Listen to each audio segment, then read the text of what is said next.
ఎన్ఎల్ఎంకి మనం అప్లికేషన్ పెట్టినప్పుడు రెండు రకాలైనటువంటి ఆప్షన్లు అయితే మొదట ఇస్తారు. అది బ్రీడ్ డెవలప్మెంట్ అంటే పౌల్ట్రీ కానీ షీప్ కానీ గోట్ కానీ పెంచడం, లేదంటే ఫాడర్ డెవలప్మెంట్. దాని తర్వాత ఆప్షన్ ఏంటంటే మీరు ఏ విధమైనటువంటి యానిమల్స్ని పెంచుతారు అంటే పిగ్గు, షీపు, పౌల్ట్రీ ఈ విధంగా అప్లై చేయాలి. మన దేశంలో గొర్రెలు, మేకలు మాంసానికి మరియు కోళ్ల మాంసానికి ఉన్న ప్రాధాన్యత చాలా ఎక్కువ. అయితే ఈ ప్రాధాన్యత దృష్టిలో పెట్టుకొని నూతన ఉద్యోగాలు కల్పించడం కోసము, వ్యాపార అవకాశాలు పెంపొందించడం కోసము కేంద్ర ప్రభుత్వం అనేది ఎన్ఎల్ఎం అనే ఒక సబ్సిడీ స్కీమ్ను తీసుకొచ్చింది. దీనిలో ₹1,00,00,000 అనేది ఇస్తుంది. ఈ ₹1,00,00,000లో 50 లక్షలు అనేది రాయితీ ఇస్తారు. ఇంకొక 50 లక్షలు అనేది మనం బ్యాంకుకి కట్టుకోవాలి. అయితే ఇది జరిగిందా అంటే జరిగింది. అన్నమయ్య జిల్లా రామసముద్రం మండలంలోని ఆరికెల గ్రామ పంచాయతీకి చెందినటువంటి చిన్న రెడ్డెప్పకి ₹1,00,00,000 రుణం అయితే ఈ మధ్యనే అందింది. ఈ విధంగా అందినది ఆయన మేకల కోసం ఉపయోగిస్తానని, తిరిగి 50 లక్షలు మళ్ళీ దపదపాలుగా చెల్లిస్తానని కూడా చెప్పడం జరిగింది. ఈ నేషనల్ లైవ్ స్టాక్ మిషన్ కింద ఎవరు అప్లై చేసుకోవాలి అంటే సొంతంగా కానీ అంటే ఇండివిజువల్గా ఎవరైనా అప్లై చేసుకోవచ్చు, లేదంటే ఆర్గనైజేషన్ ద్వారా, లేదా సెల్ఫ్ హెల్ప్ గ్రూప్స్ అంటే ఈ సంఘాలు ఉంటాయి కదా వాళ్ళైనా, లేదంటే కోఆపరేటివ్ సిస్టమ్ ద్వారా, లేదంటే కొన్ని ఆర్గనైజేషన్స్ ఎవరైనా ఉంటే వాళ్ళు అప్లై చేసుకోవచ్చు. అయితే ఈ స్కీమ్ ద్వారా మనం కొన్ని రకాలైనటువంటి బ్యాంకుల నుంచి మనం లోన్ పొందొచ్చు. అవి ఏంటి? Commercial bank, regional banks, state cooperative banks, state cooperative agriculture bank, ఇలాంటి బ్యాంకుల నుంచి మనం ఈ సదుపాయాన్ని పొందవచ్చు. అయితే మనం ఇది ముందుగా ఎలా అప్లై చేయాలి ఏంటనేది మనం ఇక్కడ ఒక వీడియో అయితే చేశాను. దీని తర్వాత ఇందులో మనకి స్పష్టంగా మనం ఎలా అప్లై చేయాలో ఇప్పుడు చూద్దాం. మనం ఈ ఎన్ఎల్ఎం అనేది నేషనల్ లైవ్ స్టాక్ మిషన్ని అప్లై చేయాలి అనుకునేటప్పుడు గూగుల్లో www.nlm.udaymitr అని కొట్టాలి. అయితే ఇది డిస్క్రిప్షన్లో ఈ లింక్ అయితే ఇచ్చాను. ఈ లింక్ మన గూగుల్లో కొట్టిన తర్వాత లాగిన్, ఇక్కడ లాగిన్లో మనం ఫస్ట్ మన మొబైల్ నెంబర్ ఇవ్వాల్సి ఉంటుంది. ఆ మొబైల్ నెంబర్ ఇచ్చినట్లయితే ఆ మొబైల్ నెంబర్కి ఒక ఓటీపీ వస్తుంది.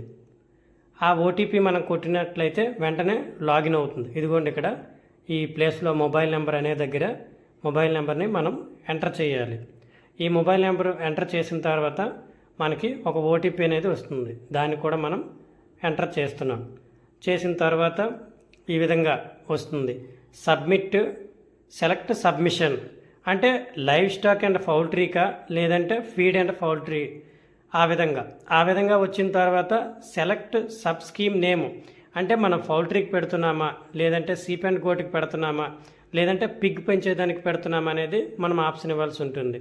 తర్వాత మన నేమ్ తర్వాత పిన్ కోడ్, ఈ విధంగా మన డీటెయిల్స్ అన్నీ కూడా 1 by 1 మొత్తం ఇదంతా కూడా మనం ఫస్ట్ నింపాల్సినటువంటి పేజ్. ఈ పేజ్ అంతా కూడా క్లియర్గా ఒకటి తర్వాత ఒకటి మనం ఈ విధంగా స్టేట్ కలిపి, తర్వాత డిస్ట్రిక్ట్, తర్వాత టోటల్గా అడ్రస్ మన హోమ్ టౌన్, ఈ విధంగా మొత్తం కంప్లీట్గా నింపాల్సి ఉంటుంది. ఈ విధంగా నింపిన తర్వాత సెకండ్ స్టెప్ అంటే ఇదంతా నింపిన తర్వాత నెక్స్ట్ అనే ఆప్షన్ వస్తుంది. ఆ ఆప్షన్లో మనం ఏదైతే ల్యాండ్ దగ్గర ఈ యొక్క ఎన్ఎల్ఎం స్కీమ్కి సంబంధించినటువంటి ఈ ఫామ్ అనేది పెడుతున్నామో దానికి సంబంధించినటువంటి డీటెయిల్స్ అంటే ప్రాజెక్ట్ తాలూకా డీటెయిల్స్ ఉన్నట్లయితే నెక్స్ట్ పేజ్ నింపేదానికి అవకాశం ఉంటుంది. మనం ఇక్కడ సింపుల్గా చూపించడం వరకే చూపించాం. నెక్స్ట్ ఇలా ఆ తాలూకా ప్రాజెక్ట్ కూడా అప్లోడ్ చేయవలసి ఉంటుంది కాబట్టి అది మనం చేయలేదు కాబట్టి ఇక్కడ చేయట్లేదు. లేదంటే ఇదే ప్రాసెస్ అంతా అయిపోయిన తర్వాత లాస్ట్లో సబ్మిట్ అనే ఆప్షన్ వస్తుంది. మనం సబ్మిట్ చేసినట్లయితే అది మళ్ళీ వాళ్ళు అప్రూవల్ చేసిన తర్వాత మనకి ఇన్ఫామ్ చేస్తారు. ఈ విధంగా 1 by 1 ఈ విధంగా నింపి మనం పంపించాల్సిన అవసరం ఉంది. ఎవరైనా ఎన్ఎల్ఎం స్కీమ్ పెట్టాలనుకున్నట్లయితే మీ దగ్గరలో ఉన్నటువంటి వెటర్నరీ హాస్పిటల్కి వెళ్తే మరింత సమాచారం కూడా వాళ్ళు మీకు అందిస్తారు. అయితే ఈ ఎన్ఎల్ఎం స్కీమ్కి ఏమేమి ఉండాలి, ఏమేమి డాక్యుమెంట్స్ ఉండాలనేది ఇప్పుడు చూద్దాం. మనం ఎన్ఎల్ఎం స్కీమ్కి అప్లై చేయాలి అనుకున్నప్పుడు మన దగ్గర ఉంచుకోవాల్సినటువంటి documents, proof of your share the project, మనం ఏ ప్రాజెక్ట్ అయితే చేస్తున్నామో ఆ ఫామ్ తాలూకా ల్యాండ్ తాలూకా డీటెయిల్స్, తర్వాత ఎవరైనా ఎక్కువ మంది ఫార్మర్స్ ఉంటే వాళ్ళందరి తాలూకా నేమ్స్, వాళ్ళ డీటెయిల్స్, తర్వాత అడ్రస్ ప్రూఫ్, తర్వాత నెక్స్ట్ మనకి లాస్ట్ 3 years తాలూకా స్టేట్మెంట్ ఫైనాన్షియల్ ఏమైనా ఉంటే, తర్వాత 6 months తాలూకా bank statement, PAN card, Aadhaar card, training certificate, caste certificate, ఇవన్నీ కూడా తీసుకొని మనం ఈ విధంగా అప్లోడ్ చేయాల్సి ఉంటుంది. Thank you.